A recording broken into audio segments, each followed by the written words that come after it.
migrando hacia Venezuela. Y era así como tenía vecinos que iban, llenaban sus autos de gasolina venezolana y la revendían en territorio colombiano. Esta informalidad alimenta el 75% de las familias en Cúcuta. Y claro, en norte de Santander.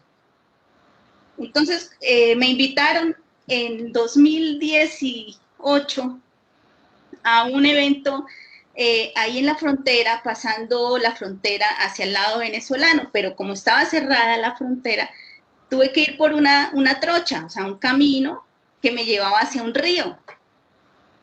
Había que pasar el río y del otro lado me esperaban otras personas. Y ahí pues me encontré con ese escenario que es visible, que se llama Juan Frío, porque ahí en Juan Frío existen unos hornos crematorios, unos hornos enormes, donde desaparecían y cremaban los cuerpos que eran de colombianos y venezolanos víctimas del paramilitarismo durante el gobierno del expresidente Álvaro Uribe Vélez, del año 2000 hacia acá, que lo han confesado dentro de la Ley de Justicia y Paz, en la reparación para las víctimas, que ahí era donde desaparecían a las personas que asesinaban. Entonces, ese escalofriante escenario por el que uno pasa, sin pensar que todo lo que ahí sucedió, ¿no? Todo lo que ahí se dio, se vivió, y que en Colombia, aún así, desapareciendo los cuerpos, tiene el mayor índice de fosas comunes. Entonces no estamos hablando de cosas menores, y también hay que tener en cuenta que nuestra movilización también como indígenas, desde el territorio del norte hacia el sur, también compartimos lo que se llama el buen vivir, ¿no? Que son las políticas de nuestros ancestros de no matar, no morir, no mentir y no engañar. No matar, no mentir. Entonces, todo esto me lleva a que se creen programas de difusión dentro del Museo de Piedras Ancestrales, llamado así por unas piedras que se encontraron talladas por una comunidad llamada los chitareros, desaparecidos, aparentemente asesinados por el maltrato indígena al que fueron expuestos en la colonia por trabajar en las minas sacando oro, plata, esmeraldas, entre otros recursos, y que hoy en día ahí en estos territorios todavía permanecen los ancestros Uwa, que es una comunidad que sigue resistiendo a favor del medio ambiente, porque el territorio donde ellos se encuentran está condenado a desaparecer con las políticas de exterminio del medio ambiente y también de las culturas ancestrales. Entonces vemos movimientos en las calles de los jóvenes hoy, donde tumban las estatuas de los conquistadores, en Bogotá, en Pereira, en Ibagué, en Manizales, en Barranquilla. Ayer nomás tumbaron la estatua de Cristóbal Colón. Y todo esto motivado por los Misak, que son una comunidad ancestral del suroccidente del país, más es precisamente en el Cauca. Y ellos dicen que hay una deuda histórica muy grande, porque a pesar de que ellos son los que convocan la minga, la famosa minga, donde cada población, cada comunidad pone un elemento para consumir en una olla comunitaria, para que todos gocen y disfruten de la alimentación alrededor de la comida, pero donde también hay consensos y donde también la palabra es lo más importante, que son los compromisos que se hacen como personas que están reconocidas por una constitución de 1991, donde dice que se reconoce la pluriculturalidad, donde un territorio colombiano con más de 68 lenguas ancestrales y que cada comunidad tiene sus lenguas, y hoy en día todavía hay 105 lenguas indígenas. Y esa deuda histórica que ellos reclaman dentro de todo lo que es el cuidado y la preservación al medio ambiente, a la vida misma de ellos como comunidad. Es igual lo que dicen nuestros ancestros en la Sierra Nevada de Santa Marta, los arhuacos, los cogi, que es la ley del origen, el retorno al origen. Entonces, cómo en una armonía con su propio ser y la Pachamama o Madre Tierra, se pueden reivindicar los derechos también del hombre. Y en este sentido viene el cuidado y el respeto por el agua, por los ríos, por los bosques. Y todo esto me ha llevado a generar un tipo de diálogo que hoy lo hemos visto en las redes sociales, que, bueno, hemos hecho invitaciones a diferentes personas que nos hablen también sobre sus experiencias. Y Colombia, en este momento que está viviendo un proceso donde la población quiere un cambio político, económico y social, con unas protestas que llevan 2 meses en Colombia, donde los jóvenes han sido violentados por la fuerza pública, por decretos de ley que emite la Presidencia de la República, donde no garantiza el derecho a la protesta pacífica que constitucionalmente está dicho y escrito, donde para que los jóvenes no expresen y no muestren al mundo la verdadera realidad que se vive en las calles de Colombia, donde los jóvenes son los protagonistas, pierden ojos por culpa de las armas que no son letales, pero que en el momento en que son disparadas sin una normativa legal, como lo hacen directamente al cuerpo y no de forma parabólica, pues le han arrancado los ojos a los jóvenes, los han mutilado, aparecen en los ríos flotando en partes, cantidades de muertos, muchísimo más que en otras dictaduras. Pero esto lo que se ve es que precisamente es una dictocracia, o sea, una democracia disfrazada, porque en realidad es una dictadura lo que estamos viviendo acá. Y es muy complejo la posición de los jóvenes en la frontera, porque todos estos grupos al margen de la ley que están ahí conviviendo permanentemente, hace que los jóvenes sean amedrentados, sean estigmatizados, sean violentados, judicializados, incriminados, y todo por salir a decir que necesitan educación de calidad, gratuita, donde exigen una vida más sana, en paz, pero en paz dignamente, es decir, con todas estas garantías de vida que les proporcionen un mejor futuro. En Colombia hay alrededor de 1.700.000 venezolanos que han atravesado la frontera Aparentemente, porque ese es el registro que se tiene a nivel institucional. Pero no sabemos la verdadera cifra.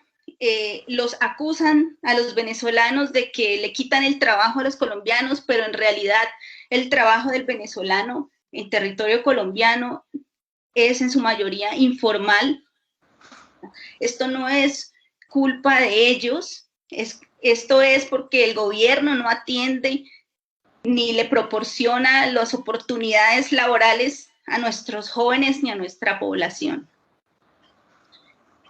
Entonces, pues para repensar todo esto, habría que hablar también desde nuestros pueblos ancestrales, que compartíamos un territorio, éramos toda una dinámica de un solo territorio que en su momento, dentro de lo que fue la Constitución de 1821, donde Simón Bolívar era el presidente, estaban los territorios de Venezuela, Colombia, Ecuador, Panamá,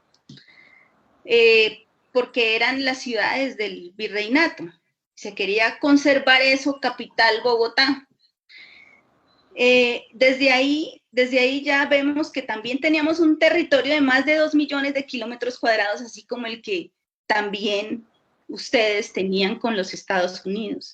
Entonces no podemos vernos distintos a los ecuatorianos, no podemos vernos distintos a nuestros hermanos latinoamericanos, porque desde siempre, desde el propio camino sagrado que iba desde el territorio inca, mapuche, inca, y luego terminaba aquí en el altiplano cundiboyacense con los chipchas, y luego subía y se encontraba con toda Mesoamérica en México, y luego 16,000 años que se han encontrado en los huesos de las tumbas aquí en Colombia, donde ya había presencia humana. Pues eso nos indica toda una dinámica y un movimiento que sigue reflejado en la cultura de nuestros pueblos y que nos hace comunes, como es el mismo tamal o hallaca que ponemos en la mesa. Es nuestra comida ancestral, aquí y allá, y abajo y arriba. Y esas mismas piedras que tenemos en el museo, que son los metates o molcajetes, también las tallaban nuestros ancestros aquí en Chinácota, en Colombia, en Venezuela, y se han encontrado desde Chile hasta Canadá. A cualquier ciudad que uno vaya encuentra un molcajete, un metate, una piedra de moler, y todo eso viene de hace miles de años y es lo que no nos pueden quitar. Entonces, uno de nuestros objetivos es el fortalecimiento de la identidad como museo de territorio. Pues eso es lo que les puedo compartir. Gracias. Pues muchas gracias. Esas palabras tan emotivas, yo creo que intentamos recuperar como una obligación de recuperar esto que hablaba también el doctor Gustavo, intentar estar con los pueblos originarios, con la filosofía del sur, con las epistemologías del sur, diría Boaventura de Sousa Santos. Esa historia que ha sido borrada, que ha sido negada, y que yo creo que así como el gran capital se mueve sin límite a través de fronteras, debemos empezar a establecer redes y vías de comunicación permanente entre todos y cada uno de los que se sumen a un pensamiento reflexivo y propositivo. Para lo cual quisiera en este momento ceder la palabra al doctor Fabio Aristimuño Vargas. Él nos acompaña de la triple frontera brasileira, argentina, paraguaya. Él es profesor, él es egresado de la Universidad de Sao Paulo, es profesor de la Universidad de Universidad del Oeste y de la Universidad de Iguazú. Entonces vamos a ceder la palabra, por favor, Fabio, te cedo la palabra. Hola, buenas noches. Muchas gracias, Alex. un gusto Gracias. reverte. Gracias. Buenas noches, colegas, estudiosos de fronteras, de migración. Buenas noches a todos que nos oyen. Para iniciar, les pido disculpas por mi español. Yo hablo español, pero por veces comito algunos crímenes con la lengua. Así que desde el principio les pido comprensión.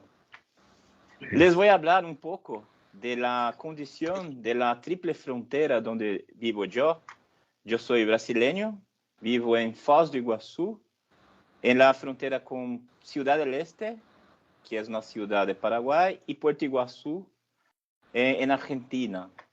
Y he preparado un slide, Alex, ¿lo puedo compartir? ¿Vale? Sí, por supuesto. Ahí tienes tú la posibilidad de compartir en la pantalla que aparece. Ahí aparece. Vale, ahí está. Sí. Porque para que pueda explicar mejor esta condición, es necesario ver algunos mapas, algunas Claro. imágenes, Sí, ya se ve la imagen. para que se comprenda.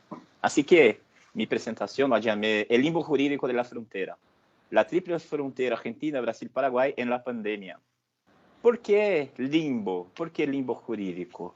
Dante Alighieri enumera 9 los círculos de infierno, siendo que el primer círculo sería el limbo, el lugar para donde se destinaban las almas de las personas que no recibieron el Evangelio. Los filósofos griegos, las personas no bautizadas, que se quedaban en este limbo, que era un lugar de oscuridad, caminando sin rumbo, sin saber dónde estaban. Este es el limbo en la Divina Comedia de Dante Alighieri. Y acá, en mi región, en la triple frontera, así la llamamos, se ha abierto un limbo, una situación de oscuridad, de no lugar ante los ordenamientos jurídicos nacionales que conforman la región. Así que voy a hablar un poquito de esta región y después les enseño este limbo que se ha abierto acá.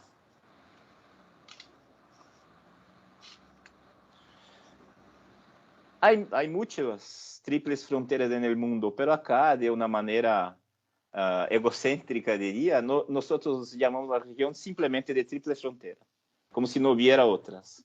Acá es la triple frontera, en portugués, tríplice fronteira,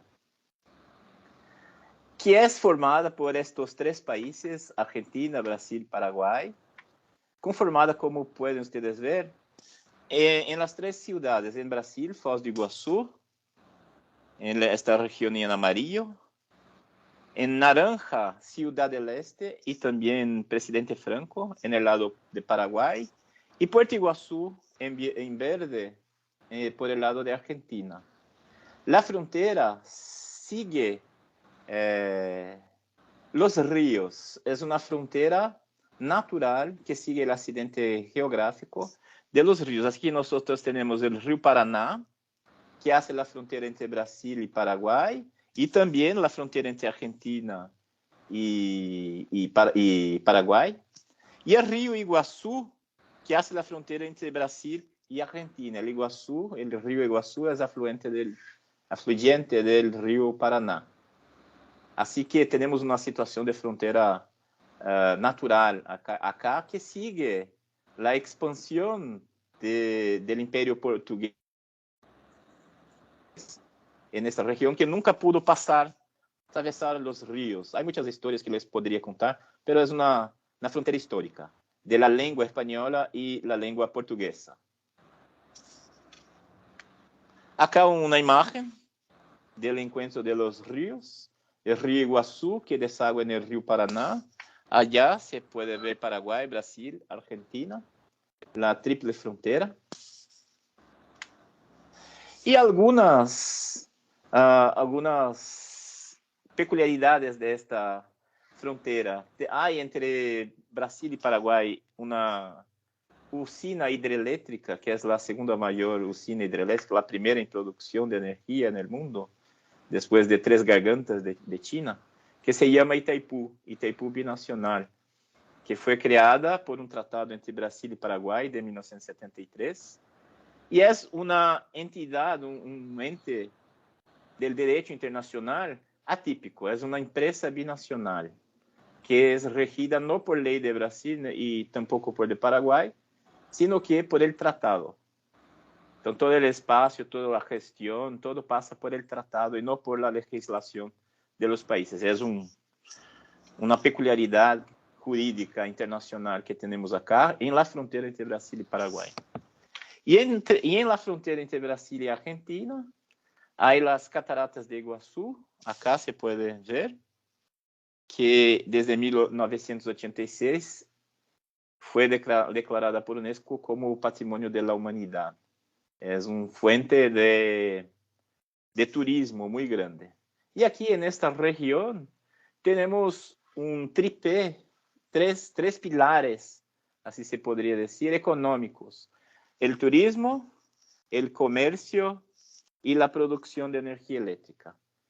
Son los tres pilares. El comercio se da por cuenta de que en Paraguay se puede importar productos chinos sin impuestos y después de estos productos son exportados o contrabandeados para Brasil. Así que hay un comercio muy intenso entre estos dos países. Y así que hay una comunidad de extranjeros de otros orígenes que se establecieron acá. Hay árabes, sobre todo libaneses, hay chinos, sobre todo de Taiwán, establecidos acá, hay coreanos. Son colonias, como se dice, muy bien establecidas acá. Así que es una región de flujo de comercio, flujo de personas, sea flujo de personas, sea por el comercio, un flujo más corto, de corta estadía, pero también hay flujos migratorios en el sentido de personas que han venido en los años 70, 80, 90 para trabajar en Itaipú. Mano de obra calificada y de baja calificación que se estableció acá, venidas tanto de Brasil como de todas las regiones de Paraguay y de Brasil. Hay el flujo de turismo de personas de todo el mundo que por acá pasan. En el año de 2019 fueron 2 millones de turistas que han venido para ver las cataratas de Iguazú. También hay un flujo nuevo migratorio, este es un fenómeno bien reciente, que es de estudiantes primero, de toda América Latina para estudiar en una universidad nueva que hay acá, la UNILA, Universidad Federal de la Integración Latinoamericana, que es una universidad pública federal que no cobra de los estudiantes y se aceptan estudiantes de todos los países de América Latina. Y hay cursos los más variados de ingeniería, medicina, relaciones internacionales. Tenemos estudiantes de todos los países de América Latina y las universidades públicas brasileñas no cobran mensualidades de los estudiantes, así que si un estudiante de algún país de América Latina es acepto, él no tiene que pagar. Incluso hay moradías estudiantiles, hay una serie de facilidades a ellos. Y esta universidad está establecida acá en Foz do Iguazú. Y también hay otro flujo migratorio, también reciente, que es de estudiantes brasileños que vienen acá para estudiar medicina en Paraguay. Entonces, muchos se establecen en Foz y atraviesan la frontera para estudiar en Paraguay y vuelven por la noche, o entonces se establecen en Ciudad del Este. Así que hay múltiples factores migratorios en esta región que nosotros llamamos de triple frontera. Acá una visión de la frontera entre Brasil y Paraguay, el Puente Internacional de la Amistad, en portugués Ponte da Amizade. Antes de la pandemia, siempre fue un flujo intenso. Es un puente, ahora se está construyendo el segundo puente entre Brasil y Paraguay. Acá, el mismo puente durante la pandemia, por lo del cierre de las fronteras entre Brasil y Paraguay.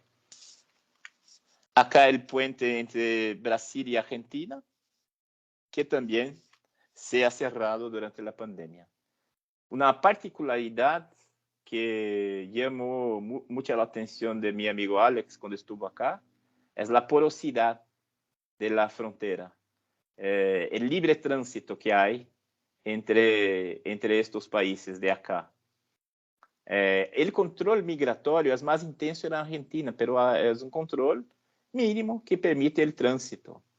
Pero entre Brasil y Paraguay, el control simplemente o prácticamente no existe. Es un libre flujo entre los dos lados.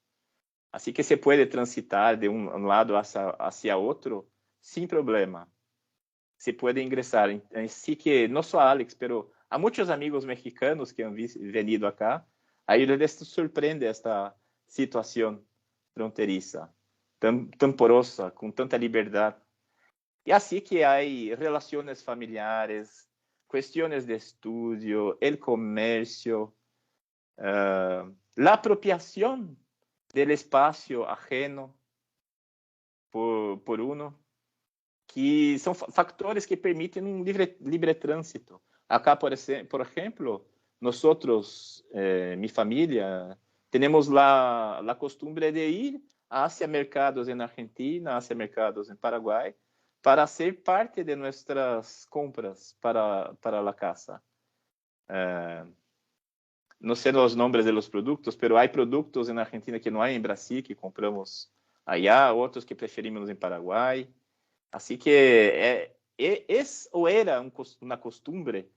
Les digo era porque desde 2020, desde el inicio, no hemos ido a los otros países. Así que siempre fue una costumbre que ahora se está perdiendo, ¿no? Y además de que hay mucha costumbre común entre estos países. Acá se toma mate, tereré, que son bebidas de hierba mate, heladas y calientes. Se come el churrasco, que es una comida común. En fin, hay muchas costumbres en común en esta región que son indicios de la formación de una comunidad trinacional. Tal vez una comunidad imaginada, como lo dice Benedict Anderson, que se imagina como habiendo, ¿no?, factores de cohesión entre ellas. En las 3 ciudades sumadas tenemos cerca de 600,000 personas viviendo en esta región llamada Triple Frontera. Hay relaciones familiares y laborales, educación, cultura, tránsito. La apropiación del espacio común es esta cuestión de sentir el espacio del otro país como el suyo, como un lugar que le pertenece a uno, como a mí, los mercados, los parques, a mí me pertenecen también. Y, sin embargo, yo sea brasileño, yo tengo un libre tránsito en Paraguay, en Argentina. Así que todo ello apunta hacia la formación de esta identidad local. Pero la pandemia ha modificado todo. La pandemia, con el cierre de las fronteras, cambió esta perspectiva, esta integración, estos factores centrípetos, podríamos decir, de cohesión de la comunidad trinacional. El cierre de la frontera empezó en marzo del año pasado. El día 18 de marzo de 2020, el Paraguay cerró el ingreso del Puente Internacional de la Amistad de Brasil a Paraguay. Cerró. Y el día siguiente el Brasil hizo lo mismo por su lado. Y en ese día que el cierre empezó al mediodía del día 19, 2 horas después, 3 ciudadanos venezolanos que intentaram ingressar a Brasil foram barrados, foram impedidos de ingressar a Brasil. E tiveram que volver a Paraguai. Assim que, como 2 horas, simplesmente, né, foram os primeiros barrados neste cierre. Volviendo a Paraguai, também les foi impedido o reingresso. Eles veniam de Paraguai, 2 de ellos viviam em Curitiba, na cidade de Brasil, e haviam ido a buscar uma companheira venezolana em Paraguai para levá-la hacia Curitiba. Pero não han podido reingressar em Brasil. E depois também não han podido reingressar em Paraguai, de onde veniam. E se quedaram algumas horas em el puente, em um limbo, em uma situação jurídica desconhecida. Qual legislação se les aplicara? Que normativa se emplearia para permitir-lhes o reingresso em Brasil ou em Paraguai? Era uma situação límbica. Não se sabia o que fazer. Eu e alguns colegas de direitos humanos de acá nos movimentamos. Era o início da pandemia. Eu sequer tinha máscara naqueles dias. Então, buscamos a máscara, como fazer, não sabíamos o que fazer. Tínhamos muito medo de deslocar-nos para ingressar com uma petição para permitir-lhes o reingresso em Brasil. E quando fomos hacia allá, eles haviam conseguido ingressar em Paraguai. As autoridades les permitiram.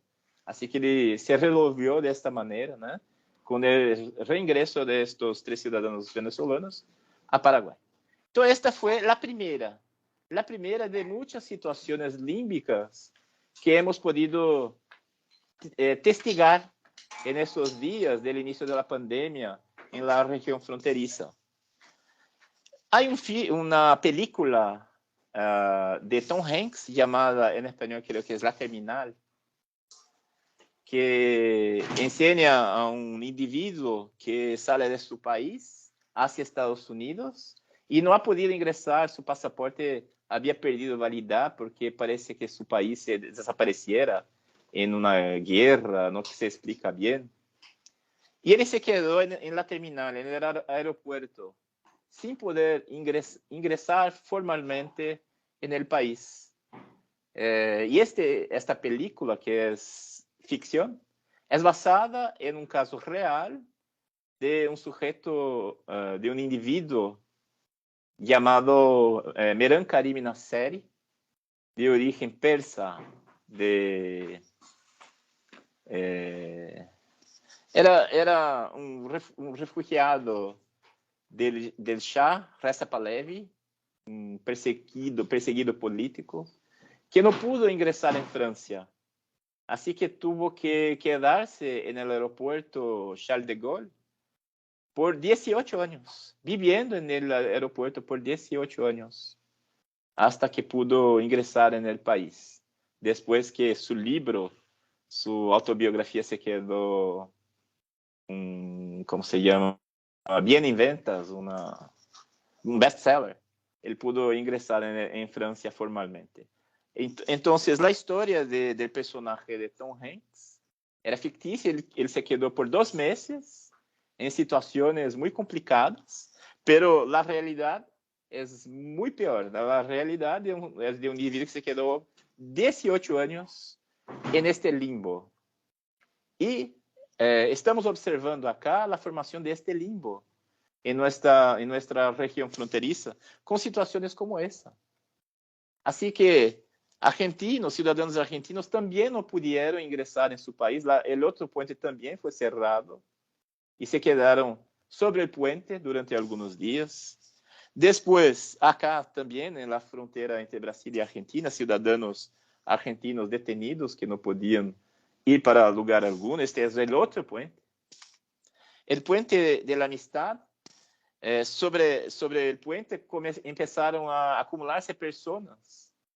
Chegou um momento que a Polícia Federal Brasileira contabilizou 97 pessoas em um momento sobre o puente, quedando-se allá sem alimentação adequada, bajo el frío. sin baños, después pusieron baños para ellos, pero el ingreso a Paraguay en ese momento era muy, muy lento, así que pocas personas por vez podrían ingresar al país. Entonces, se pueden ver en la imagen niños, niños se quedaron en esta situación y muchos se han contaminado en este entonces. 67 casos de entre estas personas de COVID que se contaminaron en esta situación. Estando allá sobre el puente, se han contaminado. Y entre muchas otras situaciones que hemos testigado desde entonces, de personas que se quedaron sobre el puente, personas desesperadas para retornar a su casa, como de este ciudadano paraguayo que intentó atravesar la frontera con un neumático entre Argentina y Paraguay. Así que, por fin, es un espacio límbico que se ha abierto acá con el cierre de los puentes, de personas que no han recibido la benedicción de las políticas públicas migratorias de los países. Estos son los ciudadanos que están en el limbo. Personas que simplemente no han recibido la benedicción, como el primer círculo de infierno de Dante. Así que en este momento, más que una divina comedia en esta región, estamos vivenciando una humana tragedia, no divina comedia, sino una humana tragedia que como tal se podría evitar. Si hubiera políticas públicas, gobiernos atentos a ello y aplicación de los derechos humanos, es una tragedia humana que se podría evitar. Así es. Muchas gracias. Muy bien, muchas gracias. Le agradecemos al doctor Fabio por sus palabras y ahora vamos a pasar por un proceso interesante que es el del diálogo, la retroalimentación. ¿O alguno de los ponentes quisiera comentar algo o esperamos las preguntas? Sí, mira, me faltó algo y es que Colombia también tuvo un proceso de paz que se inició con el expresidente Juan Manuel Santos, pero que este gobierno actual no los ha cumplido. Entonces hay una vulnerabilidad también del derecho de las personas víctimas que están dentro del territorio colombiano y también en el exterior. Gracias. Muy bien, sí, los acuerdos de paz que han sido incumplidos y ahora se enarbola el gobierno de Duque al señalar que esos no tienen aplicabilidad o que él no los firmó, siendo que es un compromiso internacional que un gobierno, no un presidente, sino un gobierno se comprometió a cumplirlos. Pues bien, yo les pediría a los asistentes, por favor, si tienen preguntas o comentarios que hacerle a los ponentes, inquietudes, puedan escribirla primero y podemos hacer la lectura o si lo desean podemos ceder palabra, por lo menos el micrófono, a quien quiera hacer las preguntas. Les pregunto a los ponentes, ¿hacemos que apunten o que tomen el micrófono? ¿Sí? Bueno, entonces, si pueden levantar la mano, ahí tienen una mano para ver si tienen alguna pregunta o solicitan la palabra de los compañeros que se encuentran invitados, dudas, preguntas. A ver, vemos una mano ahí levantada. Vamos a ver. Vamos a ver. Ok. Doctora Rocío, ¿quiere comentar? A ver, por favor. Tiene abierto. Sí, estoy. Buenas tardes a todos. Creo que el ejercicio de pensar el fenómeno migratorio y el derecho internacional desde distintas aristas, pues merece ser reflexionado, ¿no? Después de las participaciones que creo que son muy gratas en esta mesa. Hay una pregunta para el doctor Gustavo López. ¿Cuál sería, según la experiencia, ¿no?, que tiene el doctor en torno a a esta investigación participante de la migración mexicana hacia Estados Unidos. ¿Cuál sería el futuro de esta migración después de esta pandemia, después de la pandemia?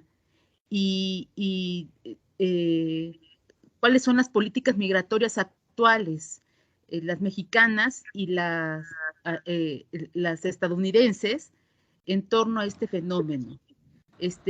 Vimos las de Trump y que, bueno, ya vimos cómo fueron emitidas, pero en este caso, ¿cuál sería esa política migratoria, si existe, tanto de México como para la de Estados Unidos? La otra pregunta va en torno a nuestro colega brasileño, que creo que da un poco de luz en torno a estas relaciones, ¿no? Que se tenían un grado de fraternidad en ese puente, y que yo creo que retóricamente sí lo llamó bien, ¿no? El limbo, ¿no? Es el limbo jurídico, ¿no? Nunca nos hubiéramos imaginado, yo creo que ni ustedes, que eso existiera después de esta pandemia. Y también va en el mismo sentido con, igual que el doctor Gustavo, ¿hacia dónde va cuál serían la solución o alternativas que hay de política migratoria en torno a los países vecinos? Después de que termine la pandemia, ¿regresarán a esa antigua relación o realmente o habrá o será el pretexto de la pandemia la restricción de esto, de esta, a lo mejor nuevas políticas migratorias, ¿no? Entonces, en torno a eso va el doctor Alex. Pues, abro yo, Alex. Yo creo que hay una mayor posibilidad de establecer un convenio, pero el gobierno de López Obrador tiene que tener claro que la actual composición de fuerzas en las dos cámaras estadounidenses si bien es cierto que los demócratas tienen una mayoría en la Cámara de Diputados, en la de las senadoras las cosas no son tan fuertes, ¿no? Hay una endeble mayoría por ahí, así colgando de alfileres, ¿no? Que hace necesaria una labor de cabildeo con las dos fuerzas políticas que se mueven en el escenario estadounidense, ¿no? De alguna otra manera se tiene que construir, ¿no? Hay un acuerdo, ¿no?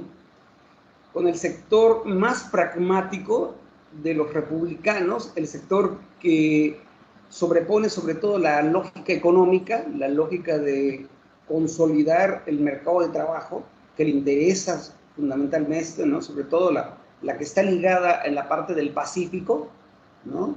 Que sí, ellos tienen un peso, ¿no? Fundamental, ¿no? Y que son cabilderos del grupo de los productores, ¿no? De los agricultores, de la gente también ligada a otros sectores, ¿no? Fundamentales como la alta tecnología, ¿no? Y que tienen claro que tiene que abrirse un proceso de regularización, ¿no? Es un proceso de regularización. No van a ser los 12 millones, no van a ser de ninguna manera. Yo creo que se van a quitar algunos escollos que se habían establecido por parte de Trump, ¿no? Hay una ruta que es la de cuando los hijos pueden regularizar la situación de los padres, que durante el gobierno de Trump se congeló, ¿no? Está todavía en el pasillo, ¿no? Esto, ¿no? Porque le restaba, ¿no?, esa capacidad a los hijos de regularizar a los padres. Creo que va a ir por ahí, ¿no? Van a ir destrabándose cosas. Y ahorita, por ejemplo, la de los Dreamers está pasando. La Suprema Corte está derogando algunas medidas, ¿no?, declarándolas anticonstitucionales, ¿no? Va a ser la ruta para un proceso paulatino de regularización. Creo que Biden tiene claro que tiene que ir negociando, ¿no? Pero también está esperando algo más de López Obrador, ¿no? Es un juego político, es un juego te doy, me das, ¿no? Es un juego. Claro. López Obrador muestra una actitud que no tuvo con Trump, entre Biden, ¿no? Una actitud más, más de mayor emprendimiento, ¿no? No digo que ofensiva, ¿no? Porque no es difícil que se pueda construir este marco de relaciones bilaterales, algo así, pero sí más hacia allá. Y hay como un filón, fíjate, Rocío, un filón que el gobierno de López Obrador está perdiendo de enfoque, que tiene que ver con con el único tratado que tenemos es con Canadá. Y este año no se va a dar. Este año no van a ir decenas de miles de trabajadores agrícolas a Canadá, ¿no? Y está congelado por broncas burocráticas que tienen que ver con la Secretaría del Trabajo a nivel federal, ¿no? Y eso va a afectar a decenas de miles de trabajadores, ¿no? Entonces siento que por ahí quien está ligado como asesor al tema migratorio en el gobierno de López Obrador está fallando, está perdiendo esto de enfoque, ¿no? Tampoco vemos así como mucho por parte de la Secretaría de Relaciones Exteriores en relación a otros programas guest worker que se han establecido con estados de la Unión Americana, ¿no? Por ejemplo, Virginia con la industria del tabaco, ¿no?, que también tiene un convenio por ahí, ¿no?, y que se realiza directamente a través de la embajada, ¿no? Entonces son elementos que están ahí, que se necesita mucho oficio por parte del gobierno federal, ¿no? Y en algún sentido por parte de los gobiernos estatales, ¿no? En el caso del gobierno de Puebla, también ha faltado mucho oficio, porque había antecedentes de programas, ¿no?, donde iban a trabajar, ¿no?, al sector servicio, a la jardinería, poblanos, ¿no?, en el marco de una relación que se había construido, ¿no? Y entonces esto no se le está dando continuidad. En aras de una ruptura con el pasado, claro, se están dejando de lado acuerdos fundamentales que consolidan esta relación de los mercados de trabajo entre México y Estados Unidos y Canadá, ¿no? Entonces, siento que ahí está faltando mucho oficio por parte de los gobiernos de la Cuarta T. Órale. No, Y esto está deteriorando la ya de por sí difícil condición de vida de los trabajadores, ¿no? Siempre ha sido la esperanza, ¿no?, de la gente que se integra a estos mercados de trabajo formalizados, ¿no?, participar en ellos, ¿no? Y muchas veces, por ejemplo, el gobierno de Canadá ha dado mucha apertura para la regularización migratoria, es decir, para darles la condición de residentes, y pasado unos 3 a 5 años, la condición de ciudadanos, ¿no?, quienes se inscriben en el programa de trabajadores huésped, ¿no? Fue como un acto ¿no?, del gobierno canadiense de justicia hacia la mano de obra mexicana. Ajá. Y entonces ahí ha faltado mucho tacto diplomático, ¿no? Falta mucho. Yo creo que sacaron alguna gente que era vital en el sostenimiento de estos programas de la Secretaría de Relaciones Exteriores y pusieron gente que no tenía el perfil. Gracias. Sí, no, pues sí, sí. Al experto. Yo tenía muy poca información al respecto. No soy especialista en ese tema, pero sí, ahorita con lo que tú dices, pues ya me queda muy claro esa perspectiva. Gracias. Sí. Biden Bueno, va a seguir exigiendo el control del sur. Sí. claro. Muy bien, Fabio, te hicieron también una pregunta. ¿Tienes el micrófono abierto? Sí. Sí, sí, sí. Ok. Gracias, Rocío, por la pregunta. El problema del control migratorio no es tan intenso acá.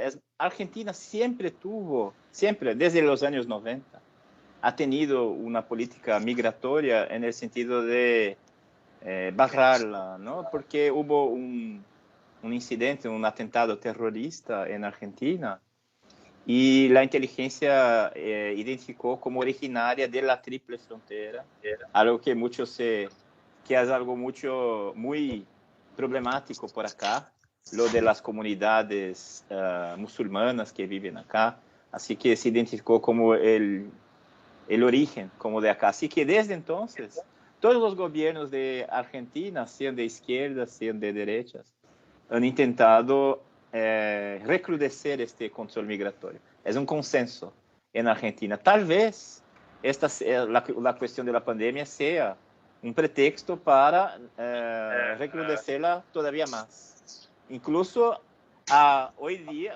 aún no se ha abierto la frontera entre Brasil y Argentina. Todavía sigue cerrada. Ya entre Brasil y Paraguay, la frontera ya se abrió, hay un control, pero ya se abrió el tránsito.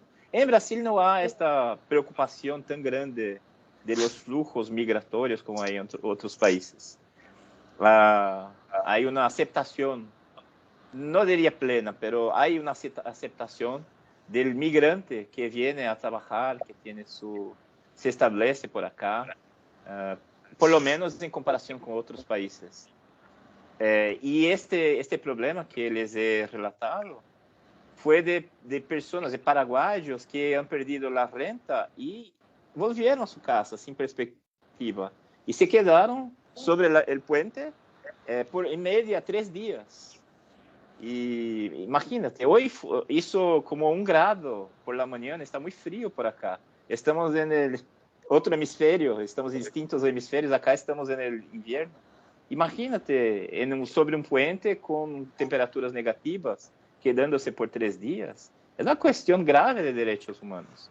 Pero en aquel entonces no había una política pública. Después el gobierno federal tardó en hacer algo, pero después por presión de la oposición empezó acá la política de complementar la renta, algo como $100 para cada individuo. Y estas personas, estos inmigrantes, terían derecho a ellos, esta ayuda, ¿no?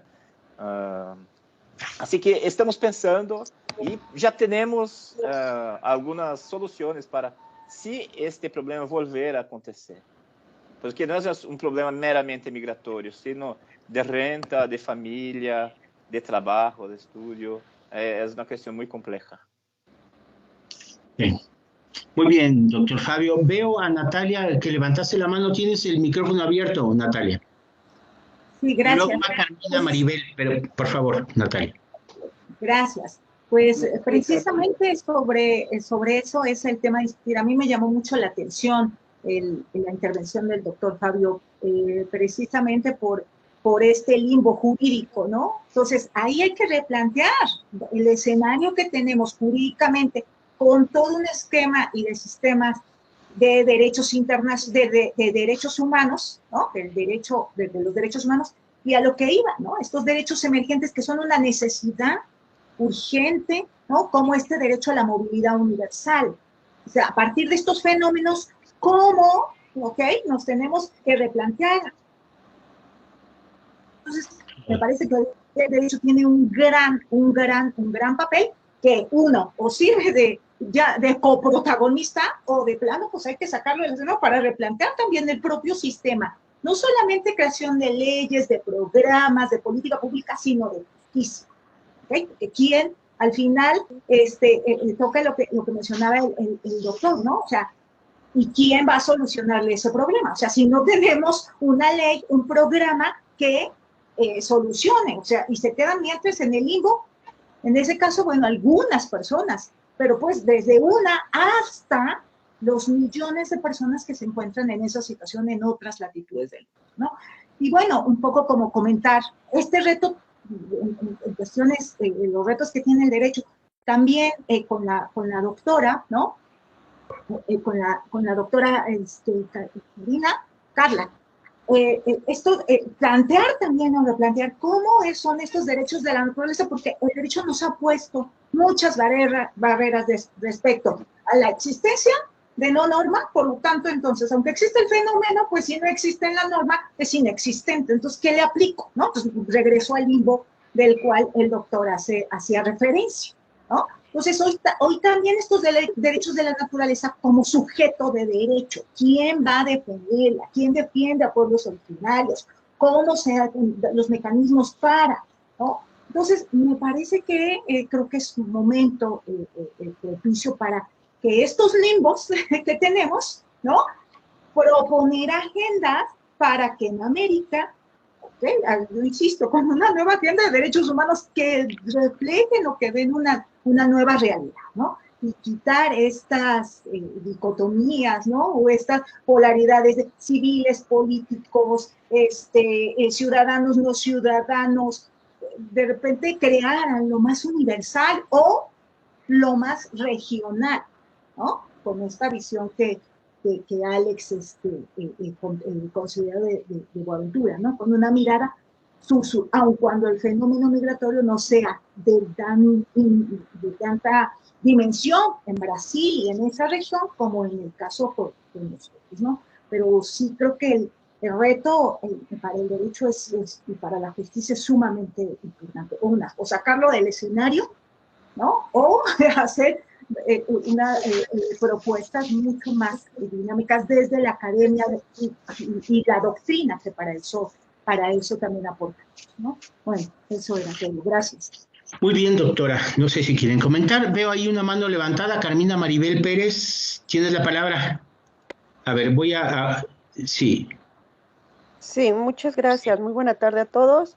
Saludo también a todos los ponentes. Interesante esta conferencia. Nada más como retomando la situación que hablaban respecto a la mano de obra infantil. Mi pregunta hacia ustedes sería si hay alguna iniciativa, si hay alguna propuesta como proyecto también de la UNICEF. Bueno, no sé si haya respuesta. Yo únicamente te diría, me imagino que te refieres a eso que hemos visto en los medios de cómo en los Estados Unidos, precisamente antes, inclusive durante los gobiernos anteriores, no en el de Biden, pero que ha reproducido, cómo detienen a los niños, ¿no? A la migración infantil. Y yo, bueno, nada más comentando esto, eso que observamos es porque la migración infantil mexicana que es detenida en el cruce o en los Estados Unidos, hay un acuerdo entre México y Estados Unidos y es niño mexicano encontrado, niño regresado al DIF o puesto de alguna manera regresado a México. Esos niños que vemos son niños o centroamericanos o más del sur, porque como no pueden trasladarlos al DIF municipal de México, sino tendrían que ser trasladados a sus respectivos países, pues ahí los incorporan en esas jaulas que constituían un verdadero insulto, ¿no? De la detención de infantil, porque la lógica era buscar si había un pariente, sí, es decir, buscar estos lazos que tenían muchos de ellos en los Estados Unidos, pero finalmente el destino era, o lo lógico sería el regreso a sus respectivos países.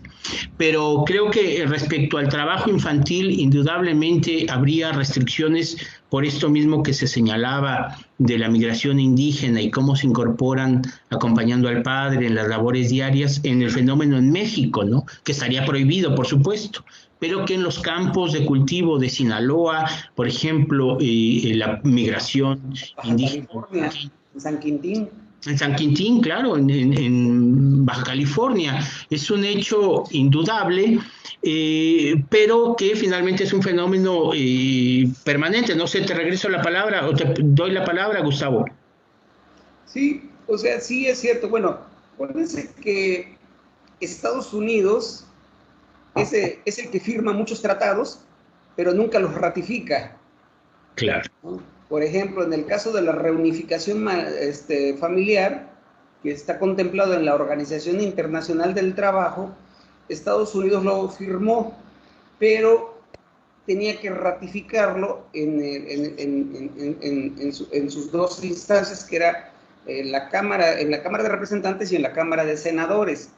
No se hizo, no se aprobó, por lo tanto, no tiene validez. Y así, por ejemplo, los tratados que puede haber con la UNICEF tampoco puede ser.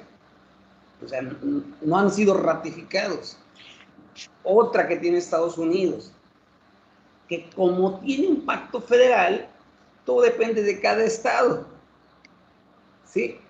Y aunque a nivel federal puede ocurrir una cosa, a nivel de un estado puede ocurrir otra. Y Estados Unidos se lava las manos porque dice, no, yo no puedo obligar a la Florida, yo no puedo obligar a Texas a que adopte estos tratados, porque tengo que respetar la autonomía de cada estado. Sí, son maneras truculentas que los estadounidenses han generado, ¿no? Uno sabe que hay un estado y que el estado-nación es el que suscribe los acuerdos, ¿no? Y que tiene que hacerse responsable de que se lleven a cabo en todo su territorio, ¿verdad? Claro. Eso sería mi comentario, ¿no? Sí. Y sí, hay un problema ético ahí.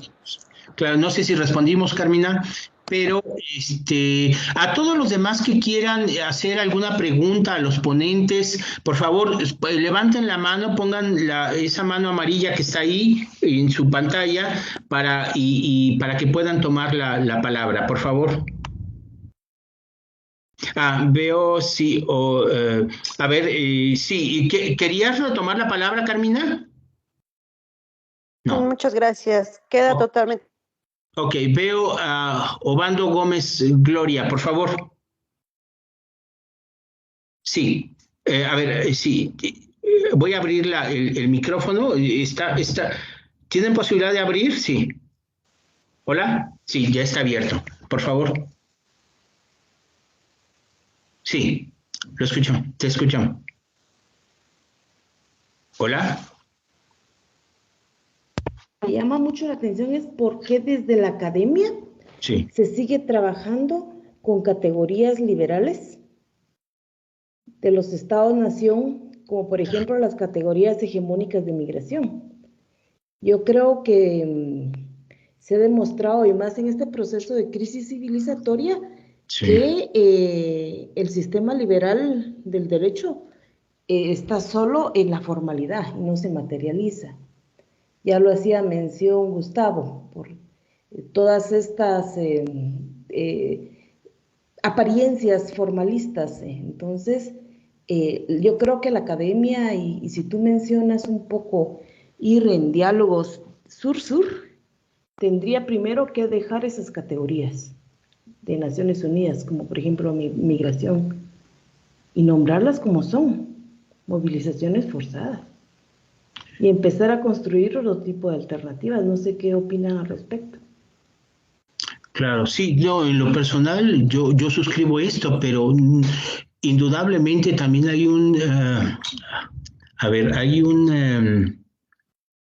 hay un encuadre necesario en términos de las formaciones disciplinarias, porque sí, indudablemente hay sesgos o sería necesario romper categorías impuestas o categorías que emanan de organismos internacionales para empezar a reflexionar sobre nuestra propia condición de latinoamericanos o países que históricamente, utilizando la categoría, podrían ser países que han sido colonizados. Hay que romper la colonización del pensamiento, ¿no?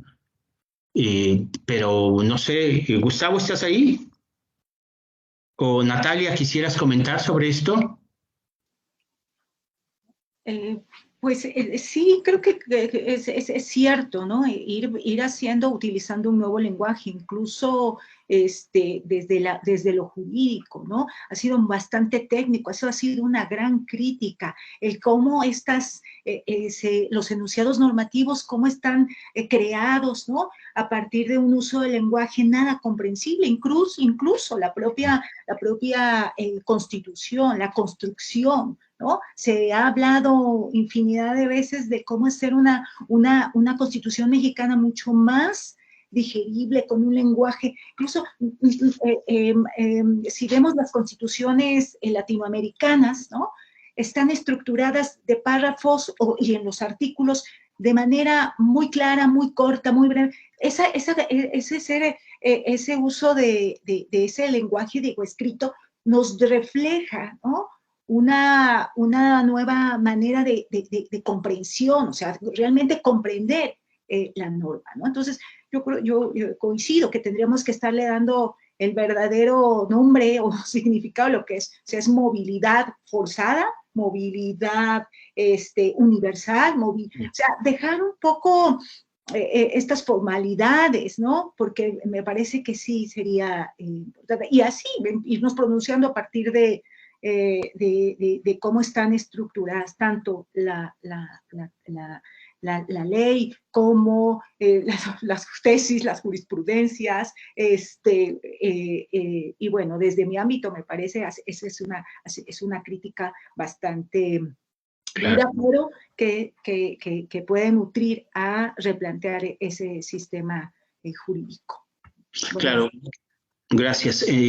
Gustavo, ¿tú querías comentar algo sobre esto? Nos plantearon que las categorías tradicionales únicamente perpetúan la subordinación y la idea del coloniaje mental que hay que romper para construir realmente lazos y vínculos de manera más directa, menos verticales, más horizontales. Tu micrófono está cerrado, pero tú tienes posibilidad de abrirlo, ¿eh? Es que es parte de esta tradición eurocéntrica que heredamos, ¿no? De colonizar al sujeto, ¿no? Y entonces, claro, por eso tenemos ese modelo de academia. Claro. Muy bien, sí. A ver, sí, vamos sí, a ver, Carla levantó la mano. ¿Tú tienes la posibilidad de hablar porque o abro el micrófono? Sí, hola. Por favor. También dentro de esos nuevos lenguajes, vemos que también desde toda esa política internacional que nos muestran, que nos llevan a un futuro inmediato, por ejemplo, la creación de la cédula única de identidad digital, donde entonces toda la posibilidad que tiene un migrante para ejercer sus derechos en otro país está condensado en un solo documento que si no tiene, pues no va a acceder ni siquiera a su cuenta bancaria, ni va a tener sus nombres, ni va a disponer de absolutamente nada en el exterior. Y vemos que es una realidad porque ya se ha implementado en muchos países: Afganistán, Argentina, Alemania, Austria, Bélgica, Chile, Eslovenia, Estonia, España, Francia, Guatemala, Islandia, Italia, Luxemburgo, Perú, Portugal, México ya dijo que sí, ¿no?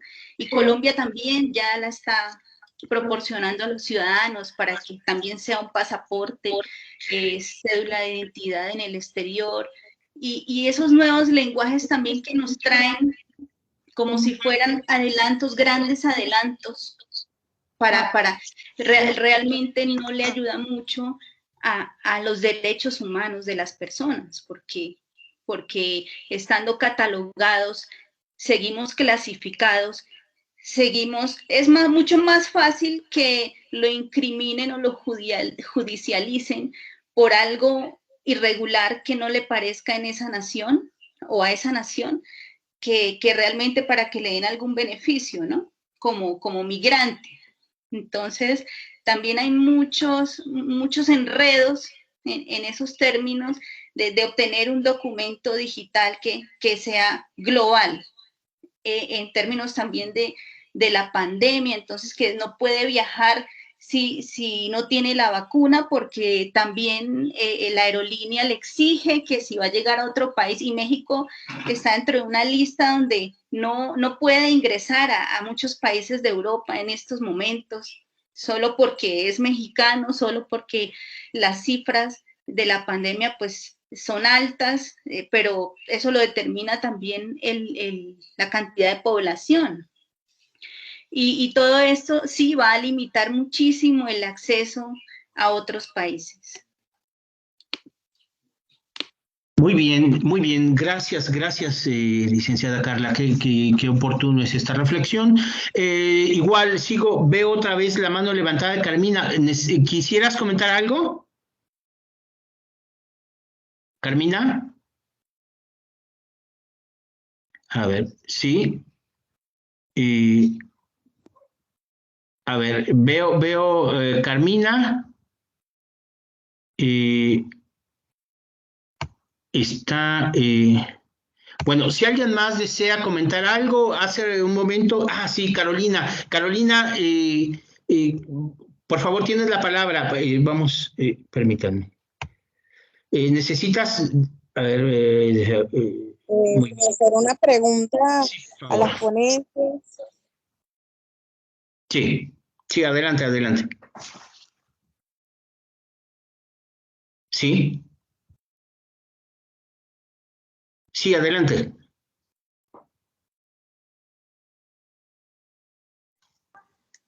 ¿O que le escribe en el chat? Sí, o escríbelo, ajá. Vamos a ver, permítanme. Porque aquí tiene habilitado a ver, por favor. Aquí tienes habilitado el micrófono.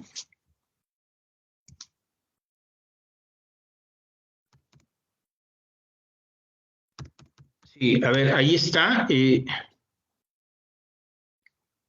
Sí. Sí, adelante. No logro ver, pero sí escucho. Yo también te escuchamos. Adelante. Solo era eso. Ah, pero es que no te escuchamos. ¿Podrías repetirlo? Bueno, que no tenía una pregunta Sí. directamente hacia uno de los ponentes, sino más que todo haciendo énfasis a que no veo ninguna de las funciones en la pantalla ni veo a cada uno de los participantes. Y eso me disgustó un poco, pues, porque no sé qué toqué y perdí la noción. Sí, me mantengo Pero escuchando al tanto y me ha permitido tomar nota. Sí, te hemos escuchado bien. A ver, sí. Bueno. A ver, pues si no hay más preguntas o comentarios, pues les preguntaría a los ponentes si quieren externar, hacer un cierre, si tienen algunas palabras para finalizar con la actividad, por favor. ¿Quién quiere tomar la palabra? ¿Carla? Bueno, no, muchas gracias por invitarme y por permitirme también escucharlos a todos ustedes. Ha sido muy bonito y alimenta mucho el espíritu. Gracias. Muy bien, gracias. Doctor Yo Gustavo. también. Sí, por favor. Fabio, por favor. Bueno, solo agradecerle a usted, Alex, por la invitación, Gracias. a los colegas por compartir estos conocimientos, nosotros que somos de fronteras, de derechos humanos, migración, tenemos que mantenernos en contacto, en línea siempre, para saber lo que pasa en los otros espacios. Así que para mí es un privilegio estar acá y poder oírlos a todos. Muchas gracias. Buenas noches. Gracias. Natalia, ¿estás ahí? Sí. Por favor, si quieres comentar. Pues muchas gracias a todos, a Gustavo, al doctor Fabio, a la maestra Carla y a ti, Alex, por la organización. A veces entre los problemas técnicos, ¿no? Las fallas de internet, porque tenemos ahora encima en México una tormenta, ¿ya es tormenta tropical? ¿O qué? Sí, casi esto nos han dado fallas tremendas, pero bueno, creo que uno de lo que podemos sacar pues de las ventajas de este virus es que podemos vernos a través de la pantalla y seguir compartiendo. Es un gusto. Les mando un gran abrazo a todos. Gracias, gracias. Y vi, te levantaste, Gustavo. Si puedes, si puede, para ir cerrando la actividad, yo quiero agradecerles a todos. Yo ya tomé nota de todos los asistentes para emitir una constancia por haber participado en el foro. Tengo aquí la posibilidad de sacar sí, quería comentar. Karina, doctora,